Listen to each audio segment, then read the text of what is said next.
Hi, I've been asked to go a blow-by-blow account making a thin section of a meteorite, and here I've got a small slice I bought off a meteorite dealer of NWA869, which is a L5 or L3 to L6 chondrite. So you can see some of the chondrules in the actual fresh surface.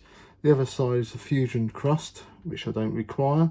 And it's already flat, so the first thing I need to do is just make sure this is totally flat and rub it on the 600 grit to make sure it's perfectly smooth and there's no imperfections and saw marks left on the surface of this meteorite before I put a thin section on. Okay, this is the first stage of making any thin section. Here I've got that meteorite slice. I've dipped it in water so it's wet. And now I've got this glass plate with a bit of this grey carborundum powder, which is grade 600, which is fairly fine.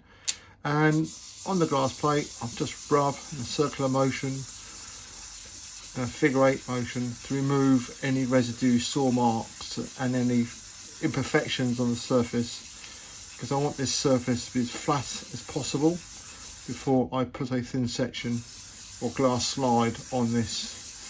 This is the first stage of making a thin section. I've now placed the now flattened meteorite slice onto a hot plate set to around just over 100 degrees to drive off any moisture.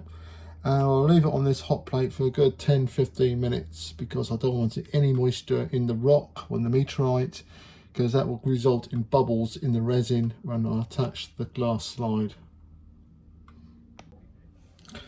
This meteorite slice has now been on this hot plate for a good half hour, so it's driven out all the excess moisture. So now it's ready to be to mount the thin section, the glass slide. And I've got a glass slide which has been cleaned with methylated spirits, make sure there's no grease.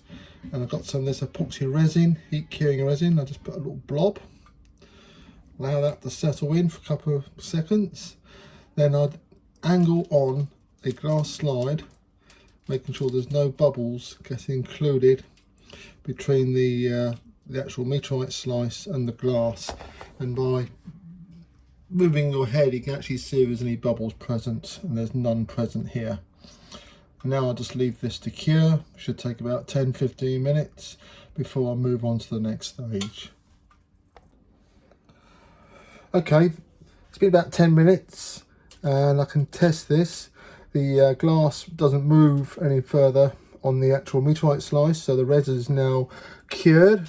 And to make sure it's fully cured, I need to just flip over the actual slide on the hot plate and leave it for a further 10 minutes on the actual hot plate to make sure it's fully cured. If not, when you're rubbing down thickness, there's a chance it may peel off.